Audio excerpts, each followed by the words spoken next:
Nous nous présentons à vous comme étant une association de recherche et d'investigation dans le domaine de la généalogie, spécialisée dans l'histoire ancienne de Paris et de la France au XIXe siècle.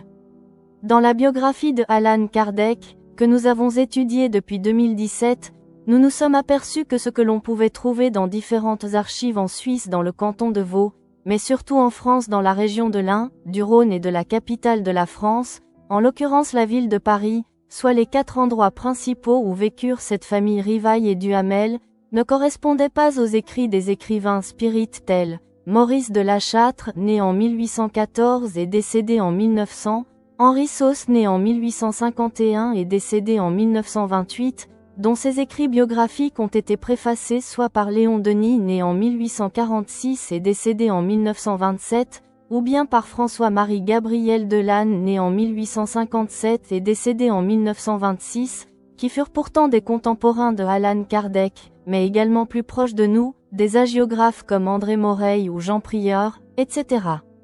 Des biographies édifiées principalement à partir d'informations verbales et surtout extravagantes de notre point de vue, émanant de l'escroc de l'affaire Buguet et les photos spirites truquées en 1874 et 1875, en l'occurrence Pierre Gaëtan Lesmarie, le digne successeur du codificateur du spiritisme après 1869. À moins que les spirites aient eu ces informations à partir de séances de table tournante, ou émanant de divers somnambules ou médiums, ce qui ne serait pas impossible non plus. En collectant les principales informations et surtout en faisant un rapide récapitulatif de ce que nous ont avancé ces grands écrivains spirites que nous venons de vous citer, nous aurions le portrait de Denisard Hippolyte Léon Rivail dit Allan Kardec, qui pourrait ressembler à ceci. Extrait. Allan Kardec aurait eu un ancêtre lointain qui s'appelait Aymar Rivail, né à Saint-Marcellin dans l'Isère, proche du roi François Ier, d'Anne de Bretagne, et qui était très lié au chevalier Bayard. Son grand-père paternel Antoine Rivail fut seigneur de la Leurchère. Son père Jean-Baptiste Rivail et sa mère Jeanne-Louise Duhamel étaient domiciliés à Château du Loir dans le département de la Sarthe. Le petit Rivail fut baptisé le 15 juin 1805 à Saint-Denis-en-Bresse, en l'église de Saint-Denis de la Croix-Rousse, qui ne faisait pas partie de Lyon. Son père Jean-Baptiste Antoine Rivail a disparu mystérieusement en Espagne en 1807, pendant les conflits napoléoniens avec le Portugal, sans laisser de traces et sans nouvelles de lui depuis tout ce temps. Pour les médiums spirites, vraisemblablement décédés sur un champ de bataille ou en service commandé, un héros en somme dans la tête du petit Rivail. Denisard Hippolyte Léon Rivail fit ses premières études à Lyon. Il fut élève à Yverdon-les-Bains, en droit de Suisse dans lequel il remplaça maître Johann Heinrich Pestalozzi à la direction de son école lorsque celui-ci était absent. Il était bachelier en lettres et en sciences. Il fit des études de médecine et avait présenté sa thèse avec brio. À 20 ans, il fut exempté du service militaire. Son institut rue de Sèvres ferma ses portes en 1834 pour faillite, à cause de dettes de jeu de son oncle François Duhamel qui était son bailleur de fonds. Il tint plusieurs comptabilités pour gagner péniblement sa vie et avoir une modeste aisance. En 1844, il collabora avec David Eugène Lévy Alvarez pour la création d'un institut. En 1849, Denisard Hippolyte Léon Rivail fut professeur au lycée polymathique dans lequel il faisait des cours de physiologie, d'astronomie, de chimie et de physique. Il publia des ouvrages adoptés par l'Université de France, visiblement jusqu'à la création de son mouvement en 1858, puisque tous ces écrivains spirites n'avancent rien d'autre que cela en matière de curriculum vitae.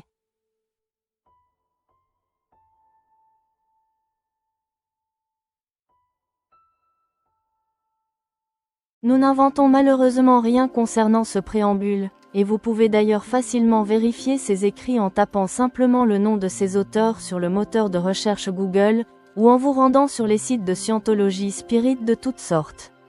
Il est bien entendu qu'il en va de notre notoriété de généalogiste chroniqueur de France.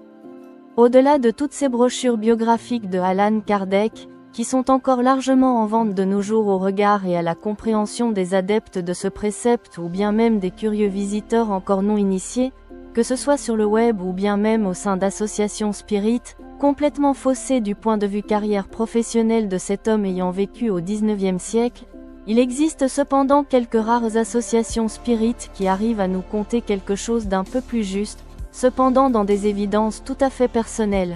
Mais elles sont comme nous, noyées au beau milieu de tout cet océan d'informations falsifiées, qui trompent le lecteur de passage en recherche de la vérité absolue, nous venant des responsables scientologues ayant pour seul but de le conduire sur une route illusoire et ainsi l'éloigner de la réalité. En ce début de 3e millénaire, il est temps de vous livrer les hypothèses les plus plausibles et d'approcher au plus près de la vérité de ce qu'il s'est passé réellement dans la vie de ce personnage, avant la création de son mouvement qui se nomme encore aujourd'hui, le spiritisme. Dans nos différentes recherches et investigations dans des archives de toutes sortes et homologuées par l'histoire de France, voici le cursus et la carrière de ce personnage.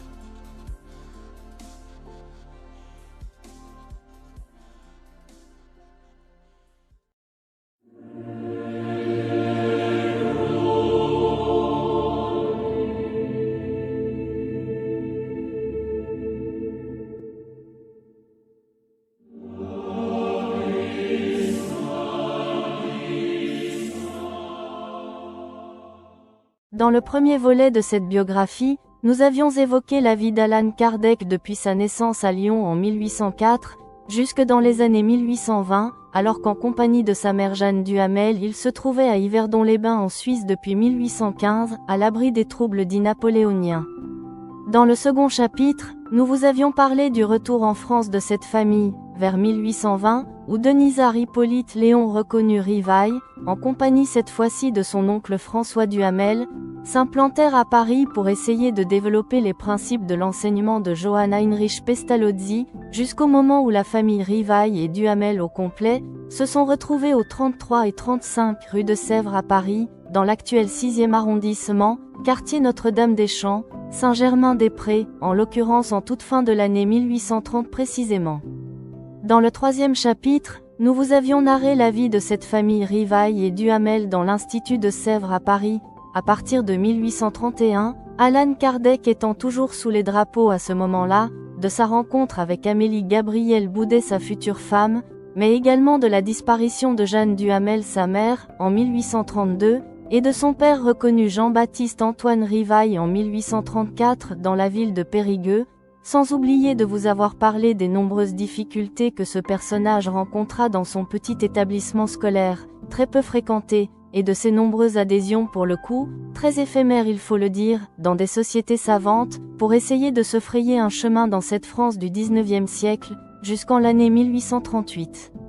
Dans le 4e chapitre, nous vous avons révélé un premier secret dans la vie de ce soi-disant grand professeur et fin pédagogue que fut cet Allan Kardec, qui n'était en fait pas très doué dans le domaine de l'enseignement, puisqu'il dut remettre les clés de son institut de Sèvres à ce grand professeur que fut Hubert Amédée Pitolet. Monsieur Rivaille se tourna alors vers les métiers de la banque, du négoce, des assurances, et il fut liquidateur de plusieurs entreprises comme les assurances Palladium ou le journal La Patrie, mais il était toujours accro aux jeux d'argent dans les casinos qu'il fréquentait assidûment avec son oncle François Duhamel, et il faut vous dire que ses activités professionnelles ne pouvaient pas tenir très longtemps dans le temps, car parallèlement à ceci, il voyageait toujours autant à travers les régions françaises, pendant que son épouse Amélie Gabrielle Boudet tenait une pension de demoiselles à Paris, et attendait le retour de son mari désespérément.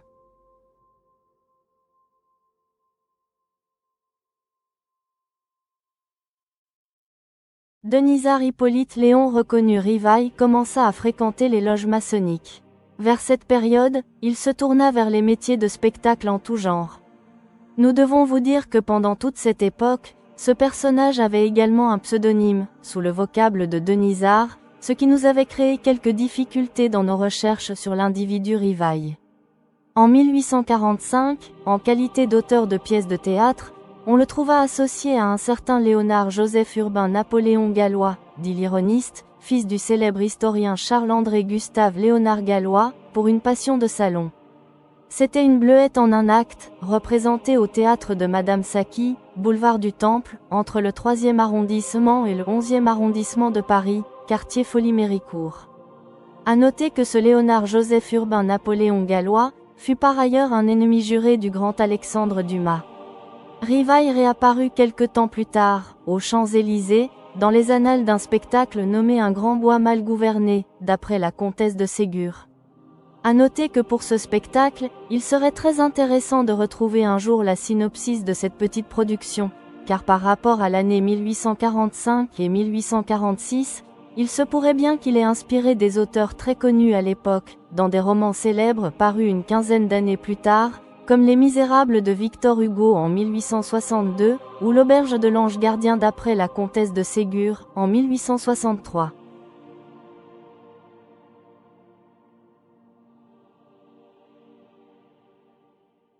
En 1846, pour reprendre la chronologie de cette biographie en matière de date, selon les spirites, le pensionnat de jeunes filles que la famille Rivail dirigeait, avait dû être fermé pour une cause encore inconnue, alors que selon nous, il fonctionnait encore bien, jusque minimum 1850 d'après ce que l'on peut lire dans tous les bottins parisiens de l'époque, en espérant qu'il ne se soit pas passé quelque chose de tout à fait fâcheux dans cet établissement de jeunes filles, au moment où la famille Rivail dut quitter un jour cette adresse. En 1847, dans le courant de l'année, l'épouse de Alan Kardec perdait coup sur coup son père Julien Louis le 6 juillet 1847 à Château du Loir dans la Sarthe, et sa mère Julie-Louise Saigne de la Combe le 5 août 1847 à Paris. Encore un héritage intéressant pour le couple Rivail, étant donné le rang que le père d'Amélie Gabriel Boudet occupait dans la société d'alors, puisqu'il était notaire royal, sa femme étant de lignée noble également, comme nous vous l'avons expliqué dans un chapitre précédent. D'ailleurs, sur l'acte de décès de Julien Louis Boudet, il est précisé qu'il était rentier. Un autre détail de surcroît étant à signaler que le seul frère d'Amélie Gabriel Boudet, qui se prénommait François Julien, né le 21 mai 1799 à Marson, est décédé célibataire à Château du Loir en date du 29 juin 1841, ce qui signifie qu'Amélie Gabriel Boudet fut la seule à hériter de ses parents. Parallèlement à ses nouvelles fonctions dans le monde des représentations, en 1848, Denisard Hippolyte Léon reconnu Rivail présenta un catéchisme grammatical de la langue française à l'usage des études primaires que l'on peut retrouver à la Bibliothèque nationale de France entre autres. Il le fit imprimer chez un éditeur-libraire dans un souci d'essayer de conforter ses finances, mais également parce que c'était lui qui avait l'argent pour pouvoir imprimer des livres, la France étant toujours un pays très misérable dans l'ensemble, après les guerres de coalition.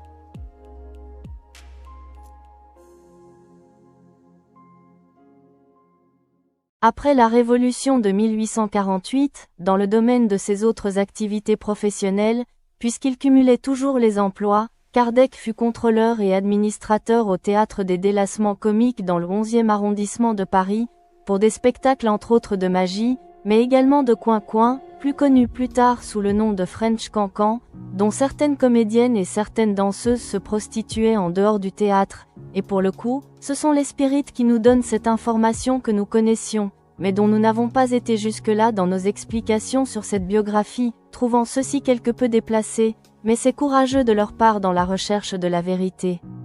À noter que dans une lettre datant de novembre 1853, Denisard Hippolyte Léon reconnu Rivail évoquait une certaine affaire de théâtre, dans laquelle il fut convoqué par les tribunaux de l'époque. Les spirites nous affirmant que son épouse était au courant de l'affaire en question, en toute transparence, sans savoir de quel genre d'affaire il s'agissait au juste. Mais le saurons-nous vraiment un jour ? Une petite parenthèse pour vous rappeler que Denisard Hippolyte Léon reconnu Rivail travaillait donc sous le pseudonyme de Denisard dans ce théâtre, mais contrairement à ce que certains spirites nous disent, en ayant admis dans certaines de leurs conférences, que ce personnage avait effectivement travaillé dans le monde des spectacles, ce qui est déjà bien de le dire, mais ils ont voulu cacher une vérité à leur auditoire, car ils avaient évoqué que c'était sous la direction de M. Hildbrunner, ce qui est tout à fait faux, puisque nous disons que Alan Kardec entra plutôt au service de M. Émile Taigny entre 1848 et 1852, ce qui n'est pas du tout pareil pour une raison très simple, car ce dernier était un ancien élève du célèbre prestidigitateur ventriloque et physicien attitré du roi Louis XVIII, en l'occurrence M. Louis Comte, que Rivail fréquentait assidûment avec ses quelques élèves privilégiés, lorsqu'il était directeur de l'Institut de Sèvres entre 1831 et 1841, comme vous pouvez le constater sur les extraits de lettres des enfants Sévenol Tessier du Cros, dont nous mettons le lien web à votre connaissance, sur le commentaire épinglé pour être très précis avec le lecteur de passage. En effet, à cette époque Monsieur Rivail emmenait ses écoliers le week-end, voir des représentations au théâtre des jeunes élèves de Monsieur Comte, ou Théâtre Comte, situé passage Choiseul dans le 2e arrondissement de Paris. En consultant les archives nationales de France, nous pouvons lire que Monsieur Comte mit sur pied à cette époque un programme de représentation de prestidigitation et de ventriloquie, mais aussi de féerie et d'opéra comique. Comment ne pas penser alors que dans le théâtre des délassements comiques tenu par Émile Taigny, élève de Monsieur Comte, entre 1848 et 1852, des représentations de magie, de prestidigitation, d'illusion etc., n'eurent pas lieu de façon très fréquente, enfin voyons. Et c'est d'une logique tellement enfantine. Une autre précision étant que Allan Kardec avait aspiré depuis longtemps d'obtenir la place de directeur du théâtre des délassements comiques, en avançant des fonds, mais il avait reçu un accueil qualifié de frileux, par les décideurs de l'époque et surtout du ministère, nous dit-on de sources historiques, mais aussi sur un article paru dans le quotidien L'Éventail, le fameux journal des théâtres et de la littérature, en date du 22 juin 1853, que vous pouvez consulter à partir d'un lien que nous mettons à votre disposition sur le commentaire épinglé de cette vidéo.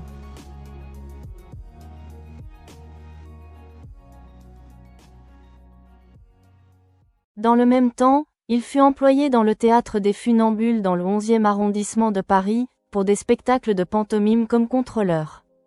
Il était d'ailleurs appelé familièrement le Père Rivail par le public.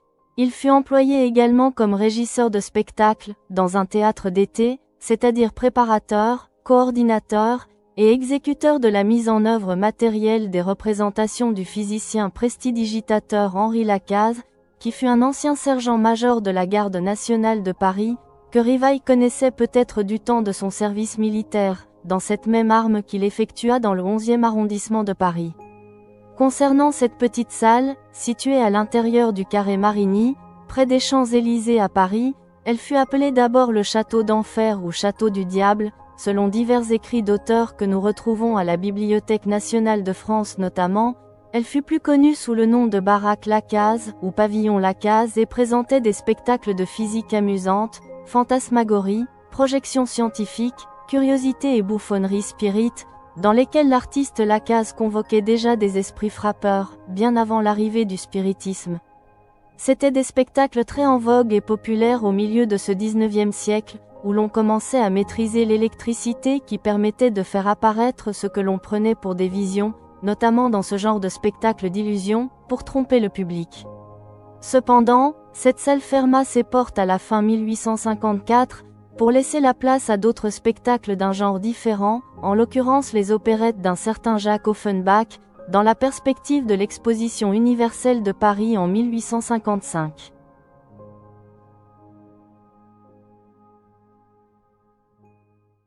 Nous ouvrons une petite parenthèse pour vous dire que pendant toute cette période de Rivail dans le monde des spectacles en tout genre, certains spirites nous disent à contrario, mais toujours sans source nous venant du monde occulte, que Denisard Hippolyte Léon reconnu Rivail, donnait soi-disant des cours de mathématiques dans une des écoles de Lévi-Alvarez, pendant que certains autres spirites admettent du bout des lèvres qu'à cette même période, Allan Kardec avait sollicité une somme d'argent d'un montant de 10 000 francs, une hypothèque nous dit-on, sans nous préciser l'origine de ce prêt, et surtout la destination.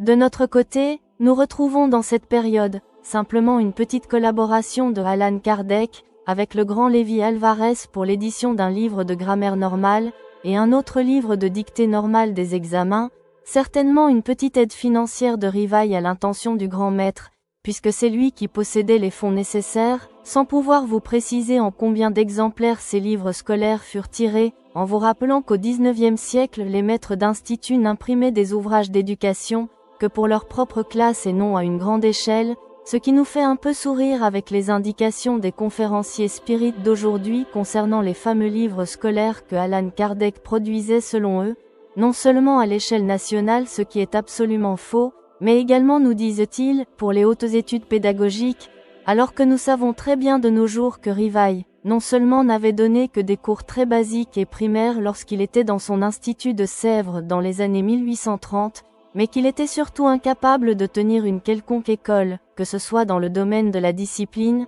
mais également du point de vue de la salubrité, et on ne vous parle même pas de sa pédagogie qui ne devait pas être d'un très grand niveau. Et que dire de ses nombreuses absences en rapport avec tous ses voyages en direction des villes de casinos de jeux, qu'il fréquentait assidûment en compagnie de son oncle François Duhamel. Franchement, c'est à se demander si les spirites se rendent vraiment compte de ce qu'ils veulent nous faire avaler. Pour la grosse somme de 10 000 francs sollicitée auprès des banques, il est plus vraisemblable que c'était plutôt destiné au rachat du théâtre des délassements comiques. Vous vous rendez compte de la somme pour l'époque, et c'est véritablement ce qui nous intéresse dans toute cette période théâtrale, dirions-nous, puisque Monsieur Rivail alias Denisard dans le monde des spectacles était très intéressé par cette nouvelle vocation, et il s'y adonnait à plein temps, plutôt que pour la production de livres scolaires. Allons voyons. Cela faisait quand même 10 ans que Rivail n'était plus du tout dans le monde de l'éducation primaire. Quelle idée tout de même!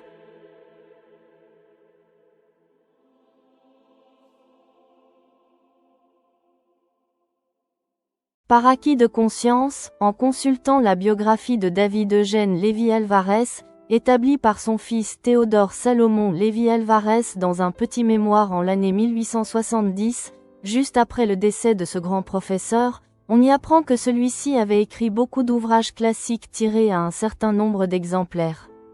Parmi eux sont cités les fameux ouvrages de grammaire et de dictée normale des examens, mais à aucun moment ce biographe cite la collaboration de Denisard Hippolyte Léon reconnu Rivail dans la composition et les arrangements soignés de ses livres, d'où notre interrogation de dire que cette assistance de Allan Kardec avec ce grand maître, titulaire de la Légion d'honneur, n'aurait-elle pas été seulement pour les publications et les éditions chez les producteurs libraires, puisque c'était Rivail qui possédait les fonds pour le faire, toujours dans un esprit de vouloir multiplier ses revenus.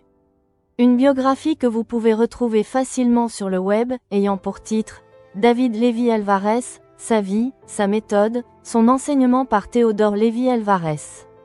En tout état de cause, vous pouvez consulter les archives concernant ce grand professeur que fut David Eugène Lévy-Alvarez, et vous découvrirez qu'il fut le fondateur et directeur des cours d'éducation maternelle, professeur de littérature, grand spécialiste de la nomenclature orthographique, des omnibus du langage, des questions grammaticales, littéraires, philosophiques et du dictionnaire étymologique, professeur d'histoire, membre de l'Académie de Bordeaux, de l'Académie d'Athènes, de la Société géographique, de la Société d'éducation élémentaire, et bien sûr qu'il fut élevé au rang de chevalier de la Légion d'honneur. Et pour finir, ses plus grands collaborateurs furent Monsieur Lourmand, Monsieur Sabatier, Monsieur Aimé Vacher de Balem, Mesdames Gombault, de Pisan, Pellefond, Brojawska, sans oublier son fils Théodore Salomon qui lui succéda dans les instituts de la rue de Lille, de la rue Richer, de la rue de Provence, de la cité Trévise, etc., Rivail n'étant absolument pas cité dans ce mémoire.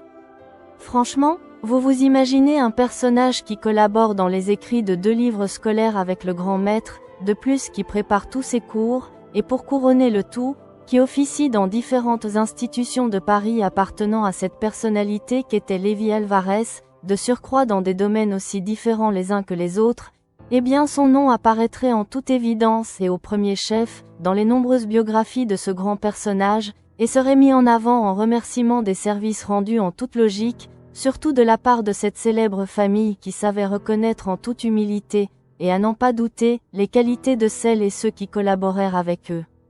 La preuve avec les noms de leurs grands collaborateurs que nous avons cités précédemment, qui sont non seulement très connus dans le monde de l'enseignement au XIXe siècle, mais historiquement parlant, il vous faut savoir que nous les retrouvons aux côtés de Lévy-Alvarez, dans des écrits que nous avons consultés dans diverses archives de l'Institut français de l'éducation. Enfin voyons.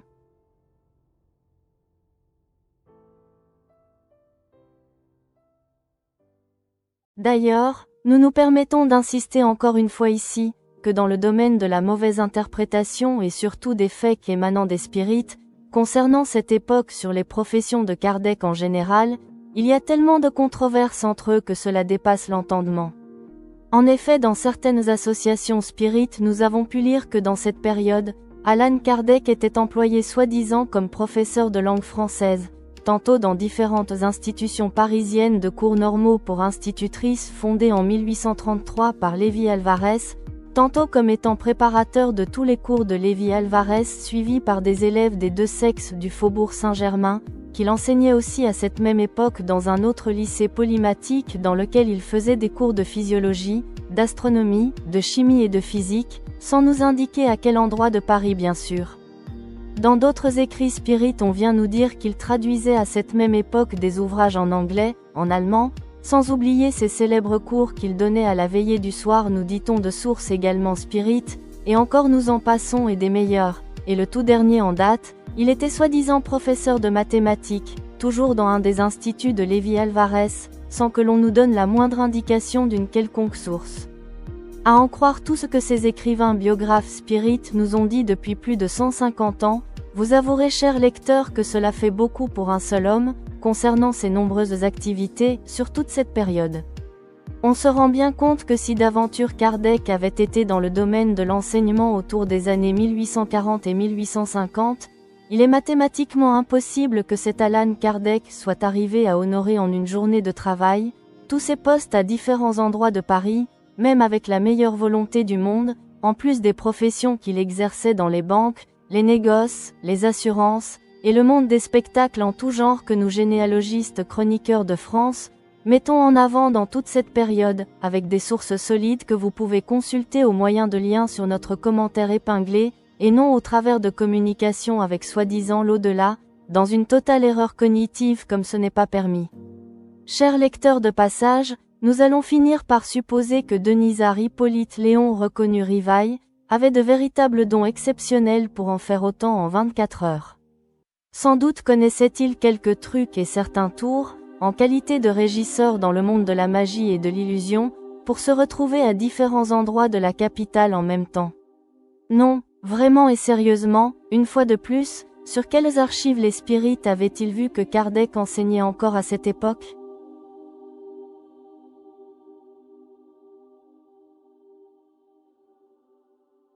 Au cours de nos recherches et investigations, nous nous sommes vraiment posé la question à savoir si les spirites se sont aperçus du nombre exorbitant d'informations divergentes qu'ils ont portées au crédit de cet homme, mais surtout de toutes les invraisemblances qu'ils ont divulguées depuis les toutes premières biographies concernant le personnage de Allan Kardec, sur tous les supports ésotériques que l'on peut consulter de nos jours, particulièrement autour de toute cette période, clairement pour fausser les pistes selon nous, parce que cela dépasse carrément l'entendement, et conduit inévitablement le lecteur de passage lucide à cette simple réflexion, que ce n'est pas très sérieux tout cela, pour une biographie.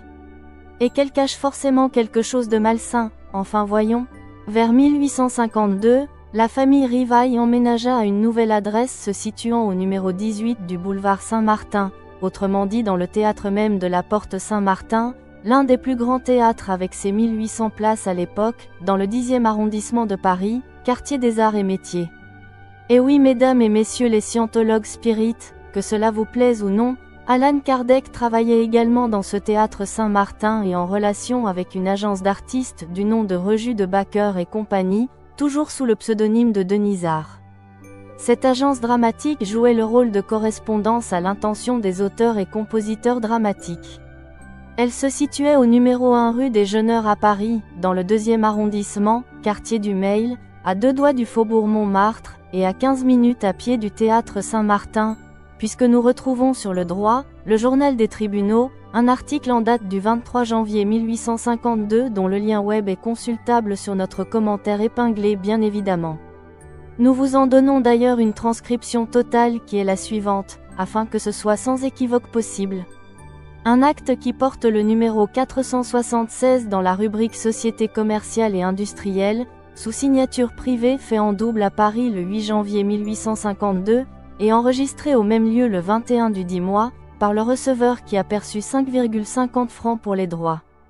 Entre Monsieur Edmond Charles Bernard Rejus de Backer, ancien directeur de théâtre et actuellement directeur d'une agence dramatique, demeurant à Paris, 37 rue Beauregard d'une part, et Monsieur Hippolyte Léon Denisard Rivail, administrateur du théâtre des Délassements comiques demeurant à Paris, au numéro 18 boulevard Saint-Martin, d'autre part. Il apparaît qu'une société en nom collectif a été formée, entre les sus nommés pour l'établissement et l'exploitation d'une agence dramatique pour la France, l'étranger, les colonies, ayant pour objet toutes les affaires concernant les théâtres et celles qui peuvent s'y rattacher. Que la durée de cette société est fixée à 10 années, qu'ont commencé le 1er décembre 1851 pour finir le 30 novembre 1861. Que la raison sociale est, Rejus de Backer et compagnie, que la signature sociale appartient aux deux associés, mais qu'ils ne pourront en faire usage, soit ensemble ou séparément, que pour les besoins et affaires de la société. Et qu'enfin, chaque associé apporte seulement son industrie et son travail, et que M. Rejus de Backer, l'un d'eux, apporte en outre la clientèle qu'il possède comme agent dramatique, ainsi qu'il est dit plus haut. Pour extrait, Hippolyte Denisard Rivail et Rejus de Backer. Acte notarié original enregistré le 22 janvier 1852 et consultable aux archives municipales de Paris.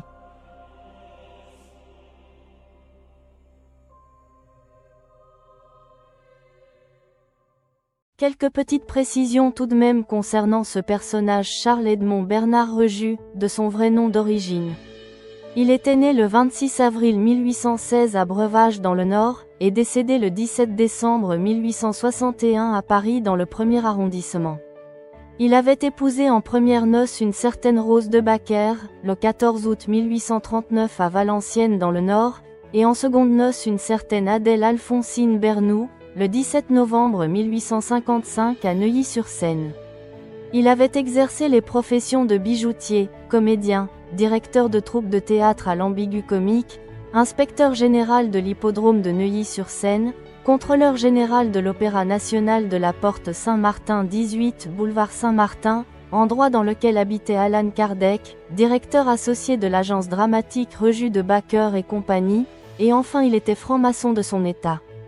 Encore un franc-maçon que Denisard Hippolyte Léon reconnu Rivail côtoyait assidûment. Vous pouvez vous rendre sur sa généalogie qui se situe sur geneanet.org, ou consulter tout simplement le lien web qui se trouve sur notre commentaire épinglé. Dans les archives des tribunaux de commerce et d'industrie de Paris, nous avons retrouvé également un extrait d'acte sous signature privée, en date du 15 septembre 1852 précisément, qui nous informe que le théâtre des délassements comiques, sous la raison sociale Émile Tény et compagnie, avait été dissoute à la date précitée, et que cette personne qui demeurait 13 rue Vendôme à Paris, ainsi que M. Denisard Rivail demeurant 18 boulevard Saint-Martin à Paris, avaient été nommés tous les deux liquidateurs de ce théâtre avec des droits égaux. C'est pourquoi vous comprendrez aisément notre interrogation d'en savoir plus sur le sujet, et effectivement avec cette autre information historique, nous savons maintenant de sources sûres, au travers de cette archive sans équivoque possible, que Allan Kardec fut bien à cette époque installé dans le monde des spectacles en tout genre, et non dans le monde de l'enseignement. Enfin voyons. Une petite parenthèse concernant Kardec dans le monde des théâtres pour vous confirmer qu'en ce début de XXIe siècle, les historiens spirites réunis en force, brésiliens et français, sans trop vouloir nous moquer encore une fois ici, admettent enfin au bout de plus de 150 ans, que les théâtres des délassements comiques, et de la Porte Saint-Martin, furent deux endroits comme ayant été deux lieux d'emploi reconnus évidents concernant Denisard Hippolyte Léon reconnu Rivail, et il n'est jamais trop tard pour bien faire.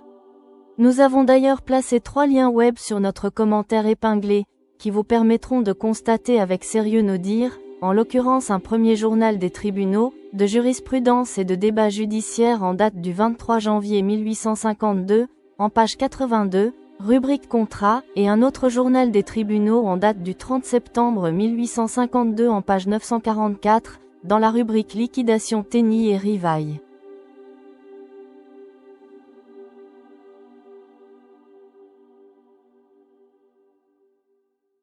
Le 12 octobre 1853, certains spirites viennent nous dire que Hippolyte Léon Denisard reconnu Rivail, avait lancé un projet et déposé un brevet concernant une cuvette siphon mobile, dans la perspective de commercialiser cet outil utile pour les égouts de Paris, toujours dans l'esprit que Allan Kardec essayait de trouver encore et toujours, des moyens pour survivre nous disent-ils.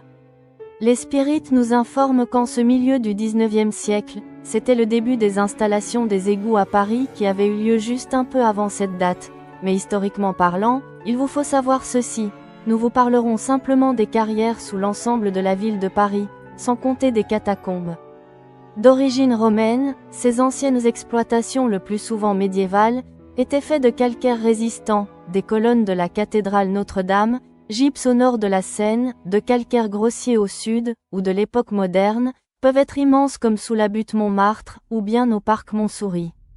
Elles étaient la cause de nombreux fontis, fissures ou éboulements de bâtiments en surface depuis l'urbanisation de grande ampleur initiée au XVIIe siècle. Ces conséquences désastreuses pour l'extension de la ville avaient nécessité une première gestion drastique des souterrains au XVIIIe siècle. Ces aménagements globaux de l'autorité régalienne doivent être encore aujourd'hui surveillés par une police spécialisée, du fait des dégradations répétées ou destructions des visiteurs ou découvreurs, voyageurs ou squatteurs qualifiés de cataphiles, pour vous dire à quel point les sous-sols de la capitale étaient fragiles et le sont encore de nos jours. Mais n'est pas ingénieur qui veut, même au XIXe siècle. Le simple fait que sur le projet de cuvette siphon mobile de Kardec, nous ayons affaire à un assemblage rocambolesque de tuyaux en verre, cela ne pouvait pas tenir très longtemps par rapport au sous-sol friable de Paris, voyons. En rappelant au lecteur de passage que l'invention du siphon revient tout de même à l'anglais Joseph Bramah né en 1748 et décédé en 1814, qui l'inventa en 1778 précisément, et modifié par un autre inventeur anglais, Thomas William Twyford né en 1849 et décédé en 1921. De plus, en France, l'inspecteur des travaux de la ville de Paris Pierre-Emmanuel Bruneseau né en 1751 et décédé en 1819, entreprit d'ailleurs d'établir la cartographie des égouts tout en tentant d'en réaliser le curage. Ami de Victor Hugo, il fut cité dans Les Misérables. En 1832 et 1833, 14 kilomètres furent créés, soit un tiers de ceux existants, et en 1853, le réseau atteignait 143 kilomètres. Il faut attendre 1850, avec l'arrivée du baron Haussmann né en 1809 et décédé en 1891, préfet de la Seine, et l'ingénieur Eugène Belgrand né en 1810 et décédé en 1878, pour que se développe le réseau d'égouts actuel, et l'approvisionnement en eau de Paris.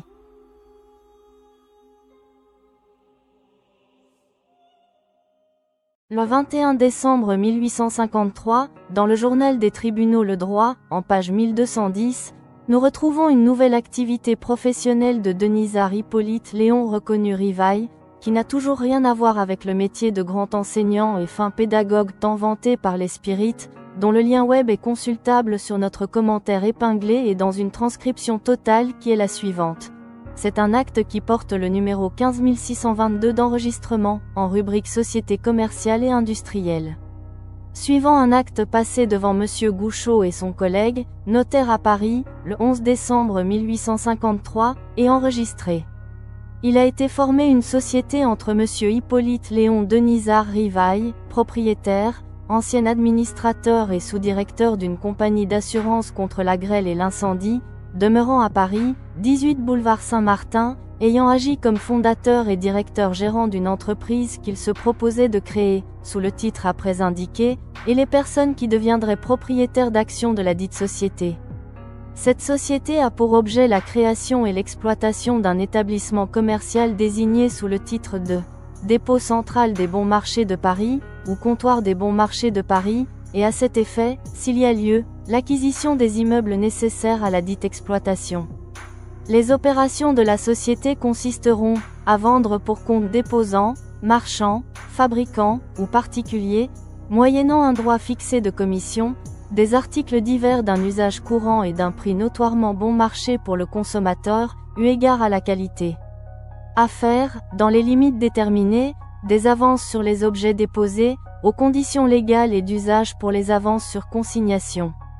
À solder au comptant des articles ou parties de marchandises lorsqu'elle le jugera avantageux. La société sera au nom collectif à l'égard du directeur gérant, seul responsable, et en commandite à l'égard des propriétaires d'actions qui ne pourront, en aucun cas, être engagés au-delà de leur mise sociale. La raison et la résidence sociale seront Rivail et compagnie. Le siège de la société est à Paris et sera ultérieurement établi dans les bureaux de l'administration. En attendant, il est établi au domicile du gérant, 18 boulevard Saint-Martin. La durée de la société est fixée à 20 années consécutives, qui commenceront le jour de sa constitution définitive. Cette durée pourra être prolongée par décision de l'Assemblée générale. Le fonds social est fixé à la somme de 2 millions de francs, divisé en 20 000 actions de 100 francs chacune, au porteur. La société sera définitivement constituée après la souscription de 3 000 actions, soit 300 000 francs. Une décision de l'Assemblée générale, convoquée spécialement à cet effet pourra seule prononcer la dissolution de la société, avant l'expiration de sa durée en cas de perte des 3/4 du capital souscrit. Le directeur gérera et administrera les affaires de la société, à peine de nullité même à l'égard des tiers. En cas d'absence ou empêchement, il pourra se faire suppléer par le sous-directeur et lui déléguer la signature sociale, le tout sous sa responsabilité. Monsieur Rivail, fondateur de l'entreprise, sera gérant de la société. Il apporte à la société l'idée primitive et le titre de l'établissement ainsi que le plan organique de toutes les parties de l'exploitation.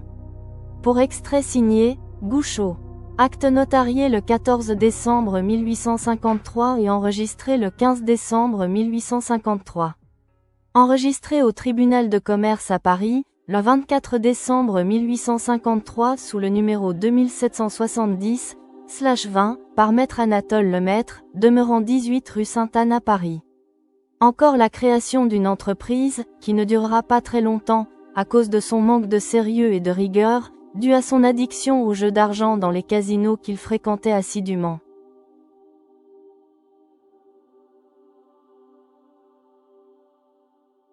Le 21 janvier 1855, ce fut le décès de l'oncle de Denisard Hippolyte Léon reconnu Rivail dans le bâtiment que cette fratrie occupait à ce moment-là, en l'occurrence au numéro 8 de la rue des Martyrs à Paris, au 2e étage, au fond de la cour, dans le 9e arrondissement, quartier Rochechouart, Saint-Georges-Clignancourt.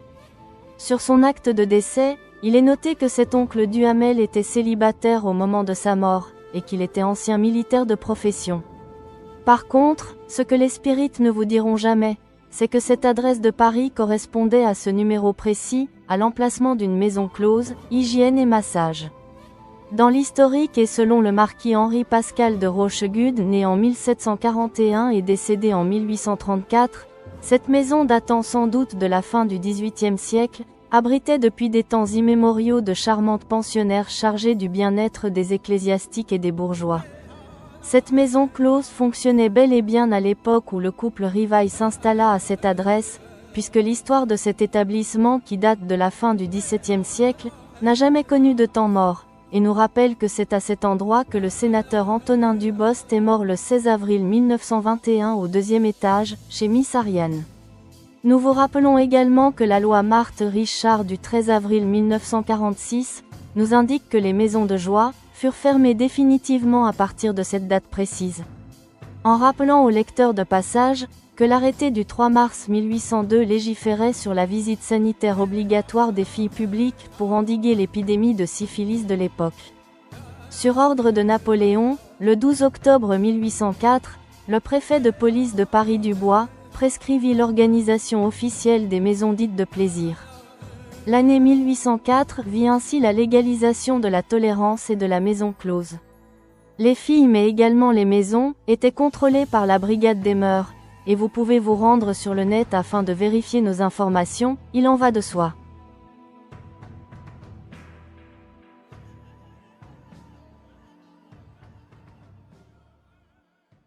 Les associations spirites, quant à elles, nous rappellent dans leurs conférences ésotériques, que c'était en 1855 qu'Allan Kardec commençait à s'intéresser au phénomène des tables tournantes, sous la houlette d'un certain Monsieur Carlotti, précisément au numéro 8 rue des Martyrs, en l'occurrence au domicile même du couple Rivail. Étant donné que ce fut à cette adresse qu'eurent lieu les toutes premières expériences de Denisard Hippolyte Léon reconnu Rivail dans le domaine de l'occulte, nous comprenons mieux maintenant les bruits bizarres que tous les participants spirites à ces séances entendaient, et la provenance des coups frappés au mur.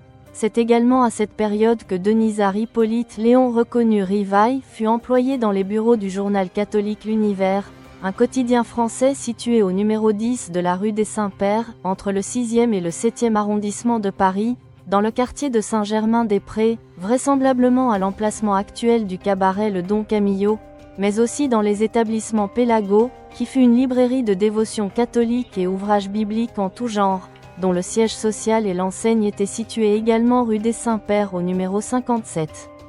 2 emplois tenus par Allan Kardec jusqu'en 1857 et 1858, des informations que vous pouvez contrôler sur les liens que nous diffusons sur notre commentaire épinglé.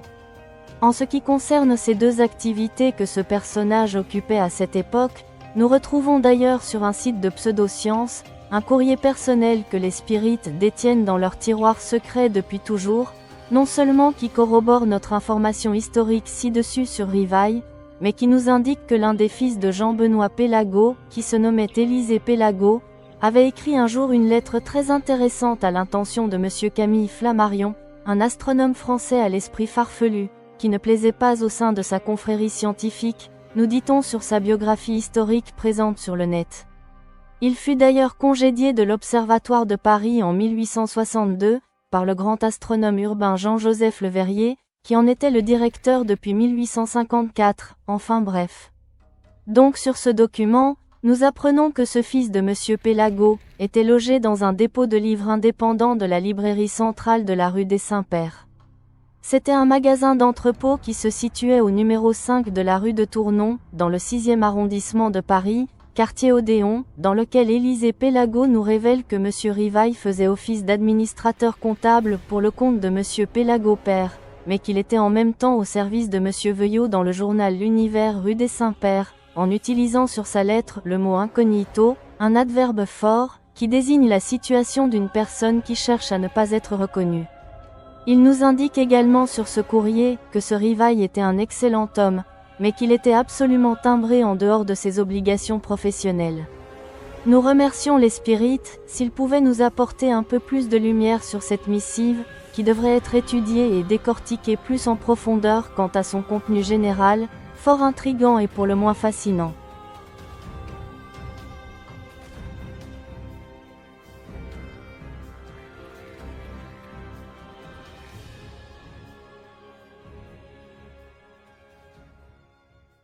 Parallèlement à ceci, il vous faut savoir que nous avons effectué quelques recherches et investigations concernant le numéro 5 de la rue de Tournon à Paris, et nous apprenons qu'à cette adresse et à cette même période, une certaine Adèle Moreau née Françoise Adelphine Lamy, née en 1816 et décédée en 1888, était installée en qualité de libraire chiromancienne et voyante.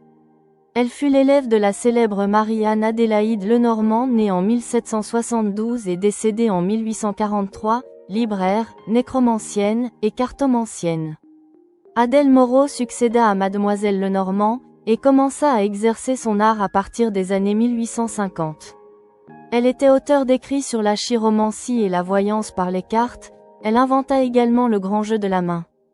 Elle recevait chez elle en consultation, et proposait des livres anciens et modernes relatifs à l'étude des sciences occultes, de la franc-maçonnerie, des sociétés secrètes et des phénomènes supranormaux.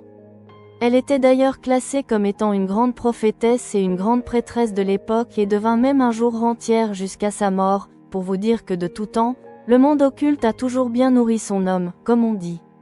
Par contre, l'histoire ne nous dit pas encore si Rivail connaissait et surtout fréquentait cette Madame Moreau dans sa pittoresque librairie, qui aurait pu le captiver, surtout qu'à cette époque nous savons qu'il était très intéressé depuis fort longtemps, par les démonstrations des magnétiseurs et des somnambules. En tout cas, nul doute que leurs chemins se sont souvent croisés puisque tous deux opéraient à la même adresse et surtout au même moment. Vous pouvez consulter quelques liens web très intéressants, que nous laissons à votre intention, sur le commentaire épinglé pour votre information.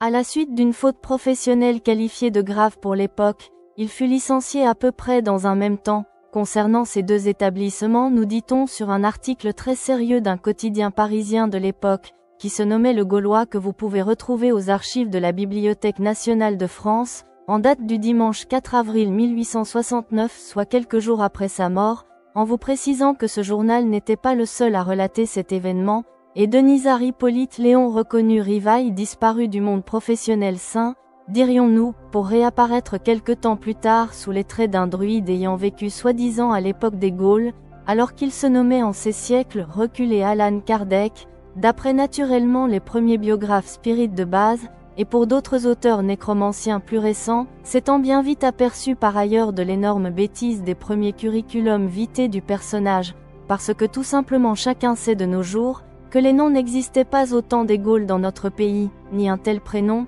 Il s'agissait donc pour ces derniers en fait, d'un ancien chef de clan breton du XIIe siècle, dans une incroyable retouche verbale et une pirouette bizarroïde, et pour le coup très fumante nous venant du monde kabbalistique occulte, sans trop vouloir encore nous moquer ici, mais surtout pour nous, tout à fait vaudevillesque. À partir de cette date, veuillez contacter des organismes spirites pour la suite de sa généalogie, qui s'appuie principalement sur le monde de l'occulte jusqu'en 1869, en vous rappelant tout de même que sur le journal des tribunaux de jurisprudence et des débats judiciaires en date du 20 novembre 1867 précisément, nous retrouvons comme par hasard un nommé Rivaille orthographié Privaille, un nom qui fut d'ailleurs rectifié sur le même journal du lendemain en Rivaille, en l'occurrence celui du 21 novembre 1867 en page 1116 exactement, et qui nous informe que ce personnage était encore à cette date, commissaire de théâtre, c'est-à-dire celui qui dirige et qui met en scène les pièces et qui est chargé de prendre lui-même toutes les décisions artistiques, mais également de se mettre d'accord avec l'auteur et le producteur pour définir la technique et le jeu d'un acteur sur une pièce écrite. En effet, à cette époque et visiblement, Allan Kardec travaillait encore dans le monde des spectacles, et particulièrement pour une société à responsabilité limitée dite l'Agence des théâtres, située 24 boulevard des Italiens à Paris, une assemblée générale qui s'était réunie le 11 novembre 1867 afin de remplacer Rivaille dans ses fonctions de commissaire de théâtre qu'il occupait depuis le 16 mars 1867 seulement, avec un certain monsieur Prévet, et qui furent tous deux remplacés par un certain monsieur Henri Chevalier, domicilié 22 rue Chaptal à Paris, en espérant une fois de plus que ce ne fut pas pour quelque chose de fâcheux, étant donné le peu de temps que Kardec occupa ce poste. Vous pouvez naturellement retrouver ces informations sur notre site généalogique La Case 54, mais également sur notre commentaire épinglé en consultant les liens que nous mettons à votre disposition.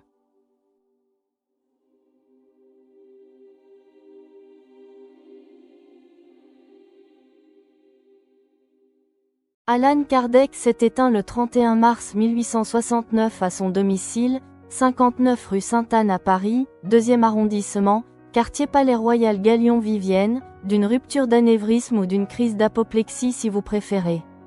La mort fut instantanée et selon ses convictions, le passage du monde des vivants à celui des esprits, des âmes qui allaient renaître dans un constant progrès se fit sans douleur.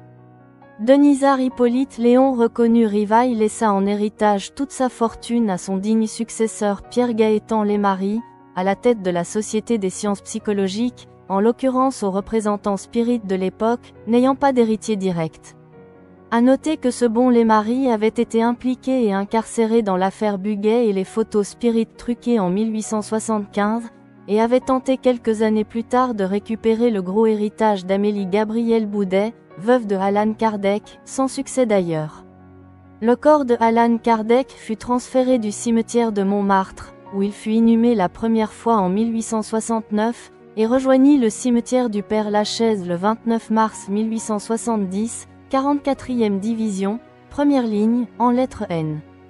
Sous cette tombe en forme de dolmen, fut enterrée également et naturellement Amélie Gabrielle Boudet son épouse, dont le nom figure sur le caveau, mais d'après les spirites, furent rapatriés du cimetière de Montmartre, les restes de François Duhamel l'oncle de Kardec, et ceux de Julie Saigne de la Combe, la mère d'Amélie Gabrielle Boudet, qui furent placés également avec eux à l'intérieur du monument funéraire, sans qu'il y ait leur nom d'inscrit sur celui-ci, comme par le plus grand des secrets. À ce compte-là, pendant que nous y sommes, pourquoi n'y a-t-il pas non plus les restes de la petite Louise, soi-disant originaire de Paris, dont les scientologues nous disent qu'elle fut adoptée par cette famille, sans vraiment connaître à la base les lois de l'époque concernant l'adoption des enfants, et qui aurait dû logiquement se trouver dans la tombe familiale, à moins qu'elle fût enterrée avec la mère de Kardec au cimetière de Montparnasse, si l'on peut croire à tout cela.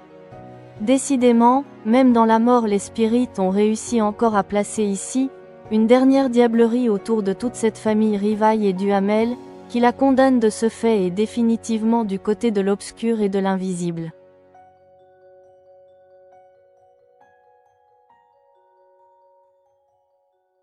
Dans le prochain et dernier chapitre que nous diffuserons à votre intention, nous tirerons une large conclusion concernant ce personnage qui n'avait vraiment rien d'un grand professeur et fin pédagogue, comme voudraient nous le faire encore croire de nos jours les principaux responsables pseudo-scientifiques dans leurs discours, qui sont décidément et solidement dirigés à l'encontre du 8e commandement de Dieu, et nous voudrions dire simplement à leurs adeptes, que lorsque l'on veut s'intéresser à un personnage quel qu'il soit, il faut connaître avant toute chose le curriculum vitae complet de l'individu qui propage la soi-disant bonne nouvelle, de façon méthodique, c'est-à-dire en vérifiant soi-même les informations dans les archives nationales de France, et non dans des écrits biographiques, ésotériques comme ceux de Henri Sauce, André Moreille etc., avant de s'intéresser aux préceptes par lui-même, au risque de se retrouver à des années-lumière de la sagesse et surtout en pleine dérive cognitive, aux confins de la vérité la plus absolue, mais le plus dramatique dans tout cela lorsqu'on les écoute parler, c'est de penser avec une certaine tristesse, qu'ils passent aux yeux des gens tout à fait normaux pour de simples Illuminati sans s'en apercevoir, et qui n'ont décidément pas toutes leurs facultés mentales dans le domaine de la compréhension, bien au contraire, dans des explications qui se trouvent totalement déformées en définitive, par rapport à la réalité la plus plausible, d'un quelconque sujet évoqué. Comme nous vous l'avons expliqué tout au long de ces 5 chapitres concernant sa biographie, nous pouvons vous dire aujourd'hui avec honnêteté que Denisard Hippolyte Léon reconnu Rivail fut une toute autre personne qui avait bien du mal à garder un emploi dans la durée, principalement à cause de ses nombreuses absences, de son addiction aux jeux d'argent dans les casinos, mais pas que pour cela malheureusement, et nous pointons bien évidemment du doigt son manque de sérieux et de rigueur, dans toutes les professions qu'il a exercées de façon très éphémère, à cause de ses nombreuses fréquentations et convictions dans le monde de l'occulte et du mystérieux depuis presque toujours, ce qui était incompatible avec des métiers à grande responsabilité, surtout dans cette France du 19e siècle en pleine explosion industrielle, dans laquelle il fallait avoir la tête sur les épaules, être très crédible, et avoir des conversations intelligentes. Allan Kardec n'avait malheureusement sur lui que l'argent et rien d'autre. Quant à eux, ces grands responsables spirites des origines qui connaissaient parfaitement la vie passée de cet homme, se sont bien cachés de divulguer au monde son vrai curriculum vitae, parce que tout simplement avoir l'esprit de vérité concernant une généalogie précise comme celle-ci, il était très difficile pour eux d'essayer de convaincre des futurs adeptes autour d'un apôtre pareil, et ainsi vouloir créer une doctrine ou une nouvelle religion, surtout avec la vraie carte de visite d'un tel personnage, et nous insistons bien sur ces états de fait. Au final, nous sommes plutôt rassurés car depuis la disparition de Kardec, les scientologues n'ont réussi à convaincre qu'une toute petite minorité de notre population de France, soit moins de 0,1% des habitants de notre pays, c'est-à-dire les gens qui sont en état de lévitation et de dérive cognitive comme ce n'est pas permis, puisse Dieu leur venir en aide.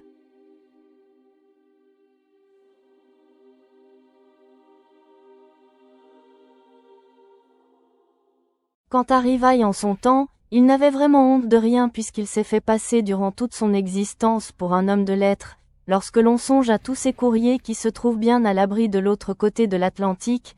Tout cela est bien désolant et atterrant pour nous qui avons essayé avec bien du mal, de déchiffrer ces gribouillis signés de sa main, qui se trouvent sur le site ésotérique Spirit, Projeto Kardec, l'association brésilienne qui est la conservatrice des écrits de Denisard Hippolyte Léon reconnu Rivail, et nous espérons pour longtemps au Brésil, sinon pour l'éternité.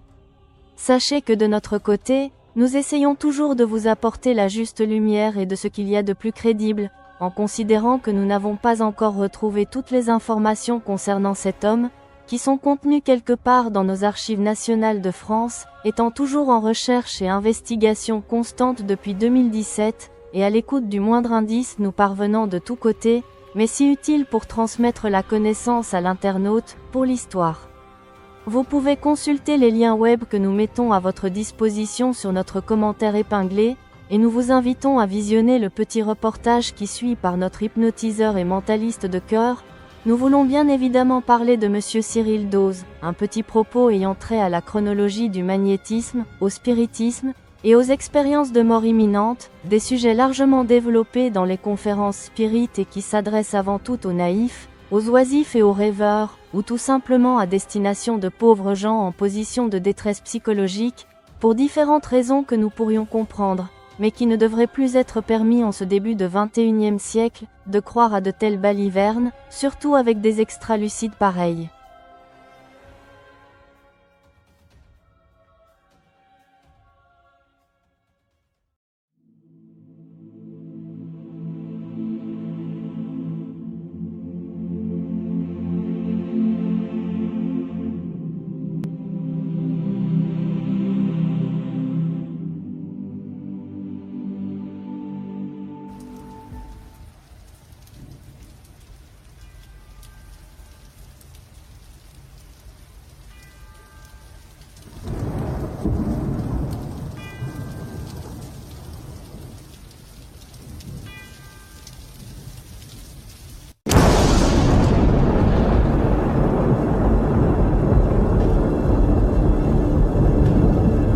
Alors Jean-Fabien, vous êtes voyant, n'est-ce pas? Exactement, je prévois l'avenir. Et celle-là? Hein? Tu l'as prévue celle-là? Vous voyez Jules Édouard, pas besoin de long débat pour démystifier les charlatans.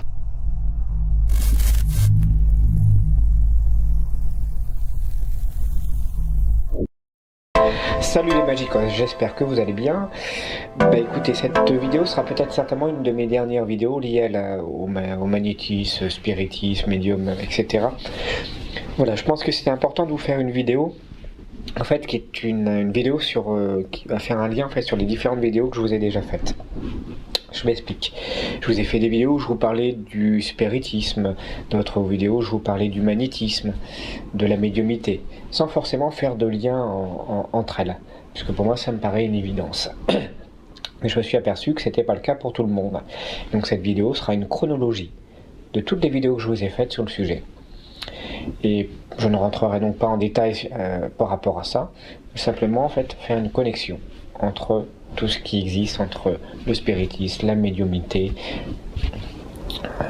etc., etc. Alors, j'aurais pu très bien vous parler de toutes les religions, puisque la base de la religion, depuis que l'homme est homme, pour moi, c'est simplement savoir qu'il existe en tant que vivant et qu'il y a la notion de la mort. Et donc de se donner un but dans la vie, et donc forcément se donner un but dans la mort.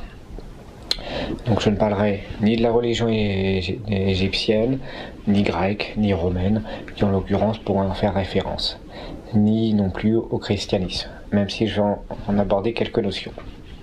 On va simplement s'arrêter sur les années 1700 à celles d'aujourd'hui, donc à s'y approcher un grand maximum. On va commencer par la date 1734, qui est donc la naissance de Frank Anton Mesmer. Et pour ceux qui ont déjà vu effectivement mes vidéos, on va parler du magnétisme. Effectivement, Anton Mesmer, on va dire effectivement le père fondateur du magnétisme animal, ce qu'on appelait donc le mesmérisme. Je vous invite à regarder ma vidéo, le magnétisme, ça n'existe pas.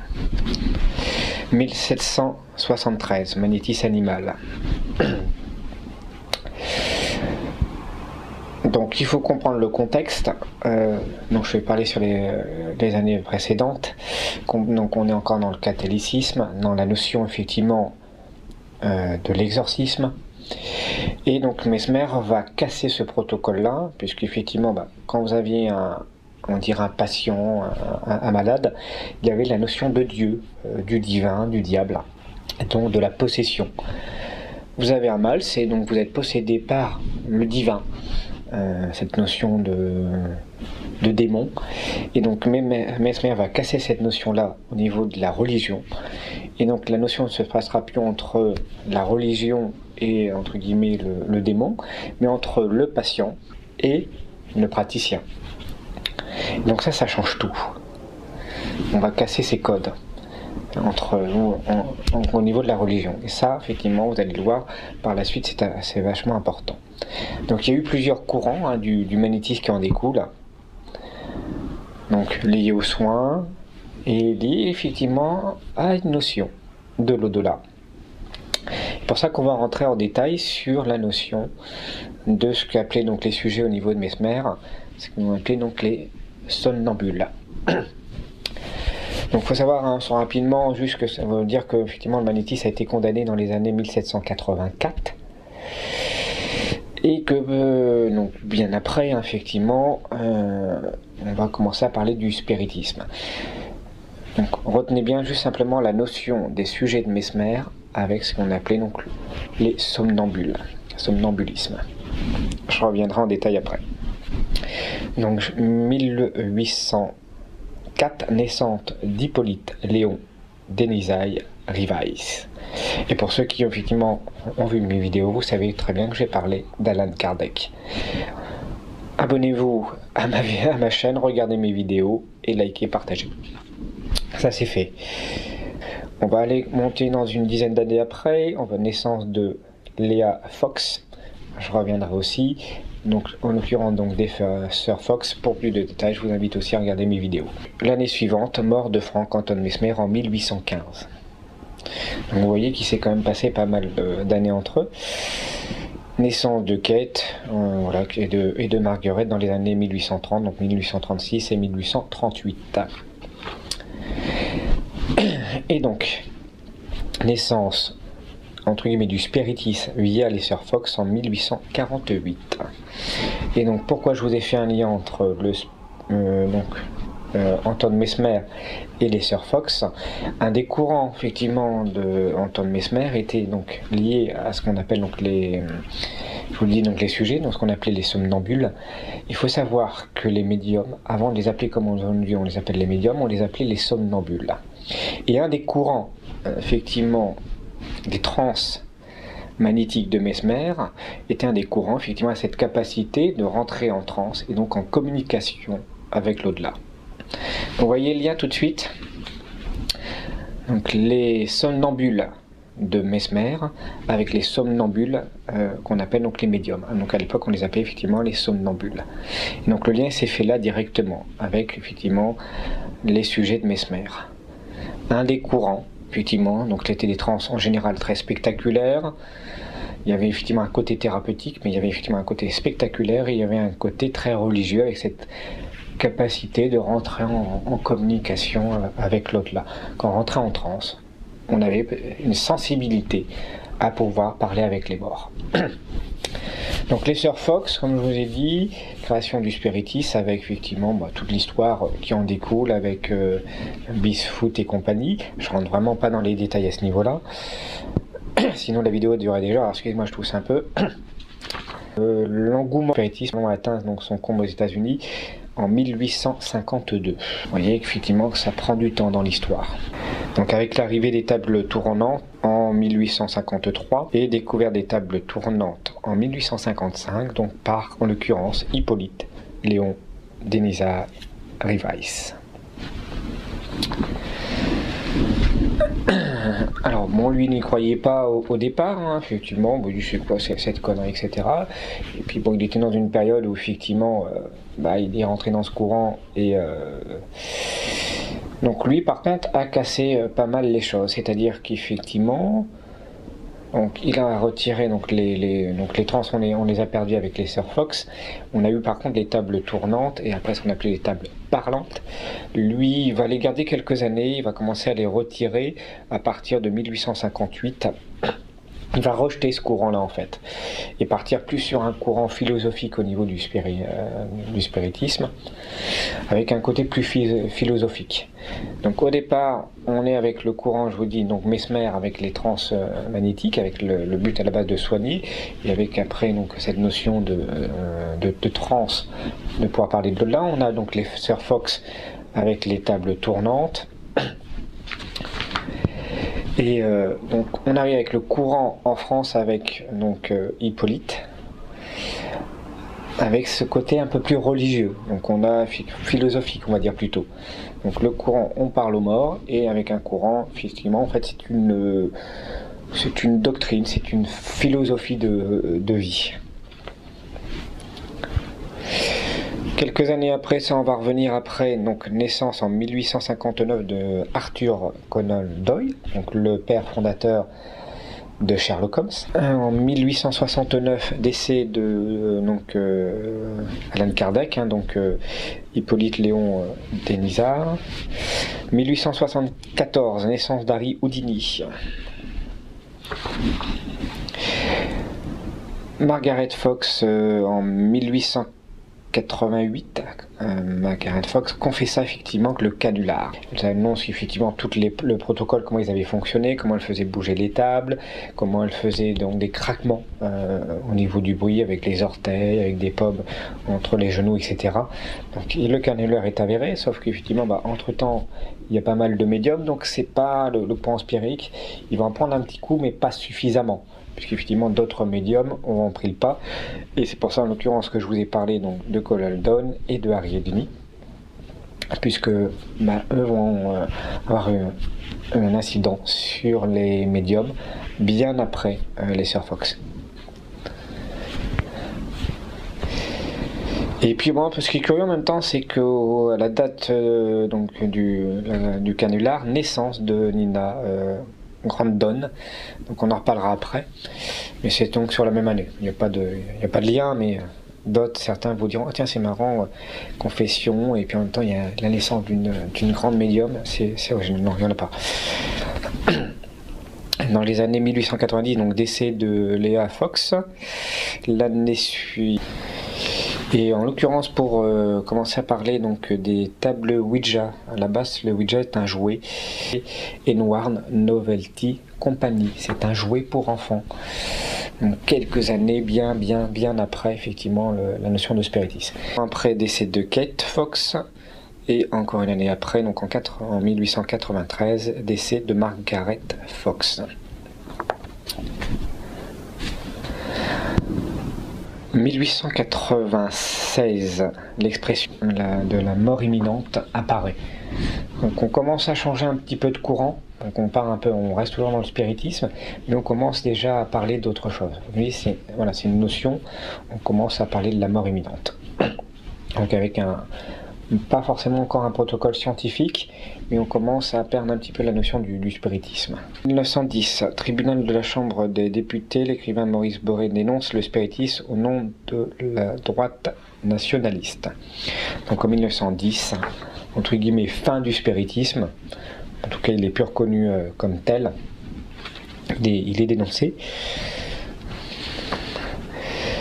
En 1913, décès de la mère d'Houdini. Donc c'est à ce moment-là que Houdini va effectivement s'intéresser énormément à la médiumnité, au spiritisme, avec son ami, donc en l'occurrence Conan Doyle. Et il va donc au départ s'y intéresser autant que son ami, et après il va commencer à en être complètement opposé à partir des années 1920, position du spiritisme donc par Houdini. En 1924, Houdini démasque même effectivement la supercherie de Nina Grandon. Je vous avais parlé tout à l'heure, au moment où effectivement les sœurs Fox ont dénoncé la supercherie, donc je vous avais annoncé donc la naissance de cette fameuse médium. Donc cette médium a fallu effectivement avoir une renommée, avoir un prix, et Houdini a réussi à la démasquer. Donc ça a fait un tort dans le spiritisme et dans la médiumnité, ça a pas mal cassé le courant, ça a failli effectivement être une religion. Je dis bien ça a failli, puisque ça n'a pas été le cas en France. En 1926, décès d'Houdini, dans des circonstances particulières. Je vous invite à regarder mes différentes vidéos pour en avoir plus en détail. Et en 1930, décès d'Arthur Conan Doyle. 1941, décès de Nina Grandon. On commence effectivement à avoir la notion de ce qu'on appelle donc en 1975, donc on commence, vous voyez, à arriver à notre époque, donc ce qu'on appelle le NDE, Need Dead Experience, ce qu'on appelle donc le EMI d'aujourd'hui. Donc vous voyez, donc le magnétisme découle du spiritisme, avec effectivement cette notion des médiums, ce qu'on appelait donc le somnambulisme. Des somnambulistes, donc on apparaît donc la médiumité, de la médiumité apparaît le courant avec ce qu'on appelle donc le LI. Donc on a plus cette notion effectivement de table tournante, on le retire, donc il reste encore les médiums. Après les médiums, on commence à diminuer, plus pour un courant, plus pour la voyance. Donc on arrive sur un courant un peu plus scientifique, où on essaie de donner une raison. Si c'est les médiums n'ont pas la réponse, peut-être que la science peut l'avoir via le MI. Donc tout ça c'est fumeux, c'est plus que fumeux en réalité, ce ne sont que des courants créés par des hommes. Souvent, si vous regardez Anton Mesmer, c'était pour une question de pognon essentiellement. Si vous regardez les Sir Fox, au départ, c'était sur l'idée d'un jeu entre petites filles, pour finir sur une question de pognon. Et puis, donc avec pareil, avec Revice, pareil, je pense qu'il y avait une question d'argent aussi, de notoriété. Et puis cette notion aujourd'hui, et ça c'est le courant qui apparaît dans notre époque aujourd'hui, dans les années 2000, cette notion de parapsychologie, de pseudo-science, de tout expliquer par la science, entre guillemets, ouais, mais c'est quantique, etc. Donc vous voyez qu'en fin de compte, fatalement, l'objectif de base est toujours le même. C'est fumeux, tout ça c'est fumeux. Ce ne sont que des croyances par des hommes qui ont été démontées. Tout a été démonté à l'époque même des croyances. Aujourd'hui, si vous regardez le spiritisme, il reste un courant à Lyon, et je ne sais même pas s'il y a plus d'une trentaine d'associations, il n'y en a même plus aujourd'hui. Ça n'existe plus, ça n'intéresse plus personne. C'est fini. Très rapidement, j'ai oublié de vous parler effectivement de mon spectacle. Donc j'avais proposé, c'était le spectacle Imaginarium, qui était plus un spectacle en fait sur la magie, le mentalisme et l'hypnose, avec un but sur le thème du magicianos, et donc cette notion de voyage, cette capacité de créer dans son imaginaire et de se créer son propre monde. Donc à la fin, j'invitais les gens à dire que c'était eux de créer leur propre magie et de créer leur propre chemin dans la vie. Et donc là, ça fait 2 ans de travail que je travaille sur c'est un spectacle conférence qui s'appellera Spirit, donc qui va être proposé en l'occurrence dans ma région, donc sur Amiens et les alentours, et en l'occurrence aussi en région parisienne. C'est un spectacle conférence où effectivement il y aura des démonstrations de voyance, de médiumnité, de tables tournantes, de tables Ouija, avec effectivement derrière toute une conférence sur les origines. Et donc toutes les techniques, en l'occurrence que vous avez pu voir dans mes vidéos, pour me démontrer comment ça fonctionne et de vous donner votre propre avis. Je pense que c'est toujours beaucoup plus intéressant quand effectivement les gens sont au départ stupéfaits par les phénomènes et qu'on leur explique que derrière, si vous avez été stupéfait, oui, moi que je vous approuve la preuve que ça n'existe pas. Je pense qu'effectivement j'aurais plus de convaincus derrière. Donc leur dire simplement ça ne fonctionne pas. C'est un spectacle que je prépare depuis plusieurs années, je vous dis à peu près 2 ans de création qu'on travaillait effectivement sur différentes salles pour pouvoir le proposer. Je pense que c'est le bon moment effectivement pour pouvoir proposer ce type de format. Donc si vous êtes intéressé, vous êtes dans la région, n'hésitez pas. Je vous donnerai les dates et les salles très prochainement.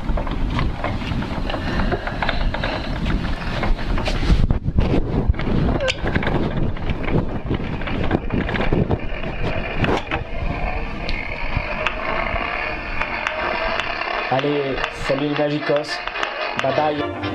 Mes amis, je fais partie d'un grand club de spirit. Les morts vont si vite, faut courir après. Nous communiquons toujours avec des gens notoires, femmes dans l'histoire, voici leur secret. Avec la pompon, la pompadour. Faut toujours papa, faut toujours parler d'amour. Avec la dudu, la du Paris. Faut toujours papa, faut toujours parler du prix. La belle ferronnière exagère et nous dit que malgré son époque, elle évoque Saint-Louis. Oui mais c'est Nana, Napoléon qui fait mieux tourner le guéridon. Mais les esprits répartis dans l'ombre et le silence, après la séance, je fus édifié. Si la table a pu bouger, c'est que je le devine. Ma jolie voisine me faisait du pied. Avec la pompon, la pompadour. Faut toujours papa, faut toujours parler d'amour. Oh, avec la dudu, la du Paris. Faut toujours papa, faut toujours parler du prix. Mais avec ma voisine divine et jolie, on a choisi pour table la table de nuit. Alors c'est Cucu, c'est Cupidon qui toute la nuit fit tourner le guéridon.